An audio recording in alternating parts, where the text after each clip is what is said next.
Hey, I like Starbound. It's a controversial opinion, I know. I played it when the beta came out back in 2013. I had played Terraria before that, and I liked it, of course. I mean, who doesn't like Terraria? But the world always seemed a little small and way too hostile at times. So the idea of this open universe with potentially billions of planets had me hooked. Guns, swords, even a little bit of magic. Sign me up. The character creation also seemed really cool. 7 races, each with their own ships, and equipment progression was so interesting. I was poor, though, so I may have dabbled in a little bit of piracy to get my hands on the beta copy. It's not like I was trying to screw over the devs or anything, I just wanted to play a game. I even saw in the Pirate Bay comments for the Starbound torrent that one of the devs had made a comment about piracy. They saw it as free publicity and encouraged people to play however they could, and if a player could buy a copy one day, they'd appreciate it. I put a lot of hours into the beta, downloading the newest version every single time a patch came out. It was a good time. And then I had to become an adult. I was already 18 when the beta released, but I was living in a home where most people didn't care for my presence, and I had to figure things out. I put it down for a while. A few years later of figuring shit out, and I was now living on my own with a better computer, even researching computer parts to make a better gaming PC.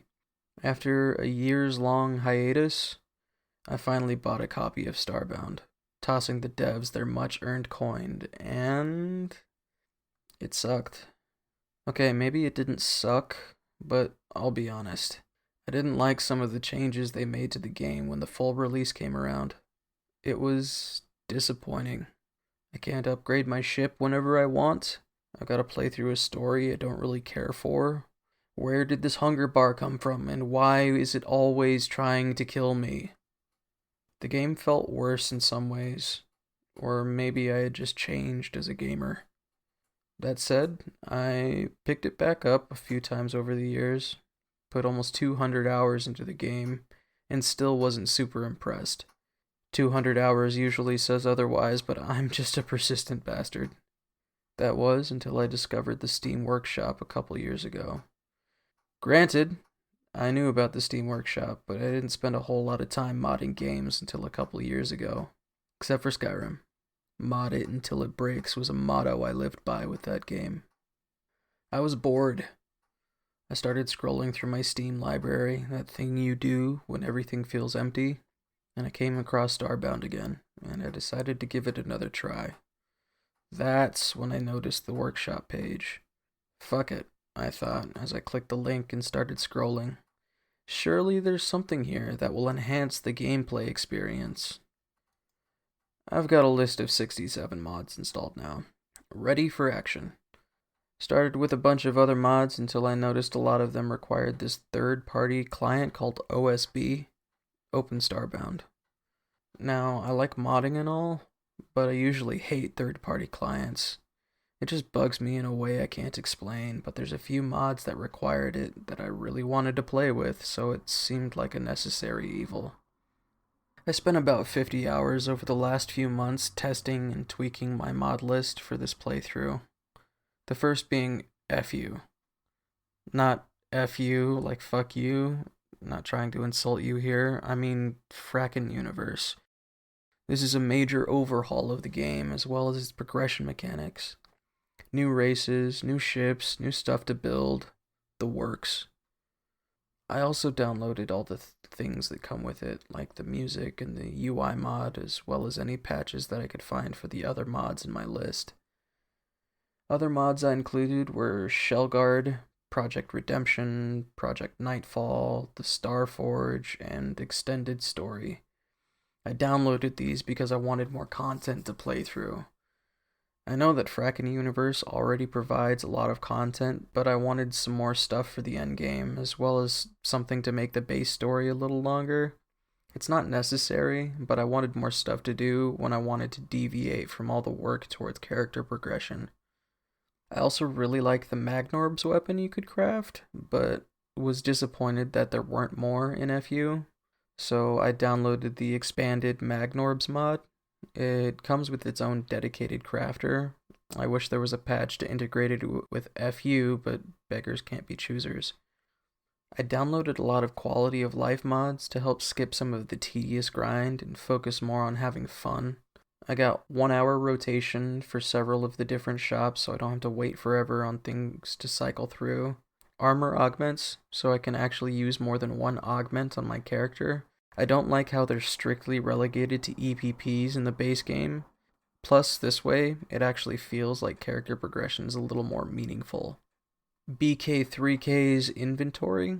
It adds 6 more tabs for items on top of the 4 that already existed, for a total of 10 tabs. And on top of that, it raised the inventory size for each tab from 40 to 120. Boss loot bags for a little gift after bosses. I like loot, and this gives loot. Bounty Hunter Rapid Rank Rising to skip the tedium of that particular little quest. The Buy Seeds mod, pretty self-explanatory. It lets you buy seeds from the TerraMart shop. Super handy when you don't want to hop around from planet to planet trying to expand your garden. Colorful glowing ores, because I hate digging around in the dark and these things can be easy to miss. I also added glowing chests for the same reason. Drop pixels on death. You can already drop items on death, and I don't like losing my cash too. This just makes it so I can go back and grab it. Enhanced storage, as well as its patches. I feel like the base game storage objects don't have a whole lot of space to offer, so this felt super necessary. Hop on shops. Not really even necessary, mostly there for immersion. Just lets you stand on top of the different shops in the outpost. More planet info for more planet info. Musical merchants gives merchants a chance to sell instruments, so I don't have to scour the universe for hours just to find one instrument. I also added a bunch of music packs to give those instruments some actual use throughout the game. They're pretty useless without song packs. The Omnicrafter. I really like this mod. It lets me take all my crafters and put them into one place. It doesn't work with any of Fracken's extractors and such, but I feel like that's totally fair since they work over time rather than instantly craft stuff from a menu. Ore Veins Plus, Ore Nodes Plus, and Ore Nodes Plus increased drops. The first one adds large ore veins on planets. Paired with the glowing ores, it makes a nice little rainbow streaks throughout the world. Ore Nodes Plus adds more of those ore clusters you can find throughout the world, the ones that you can break to get ore. And Ore Node Plus increased drops is also pretty self-explanatory, just gives more ore. Racial drones. I think FU has a tree for drones, but I wanted more. Show item names. Adds item IDs to item descriptions. Smart doors. Opens doors automatically when you walk up to them. Spawn rate increaser. It spawns more chests. More chests equals more loot. And finally, I also added Combustible Lemon mod because I am a huge fan of Portal, and I thought it was super funny that it was a mod, so I had to include it. I know some people are going to complain that some of these mods make the game too easy, but again, most of these mods are considered with removing the tedium and having more fun. I also added a bunch of mods that change the way certain things look in-game, like NPCs and pixels and the teleport beam and the death animation, just to make the game look a little prettier. I also threw on a custom reshade profile. I feel like pixel art really benefits from a CRT filter. It gives it more of a retro vibe and takes me back to my days playing older games on a classic tube TV. I was gonna include the RPG growth mod, but after testing it, I've noticed that it's very much unfinished. Some of the features seem to be missing or incomplete. It's a good mod, don't get me wrong, with a lot of potential, but it seems like it's been left behind, so I'm not going to include it in this playthrough. So, what am I doing here? Obviously, I'm going to play Starbound again. Hopefully, I'll actually beat it this time. I'm going to keep a journal alongside my playthrough to take notes and track my progression along the way, help keep me focused. Anyone who's interested in the mod collection, it'll be included in the video description. Have a good one.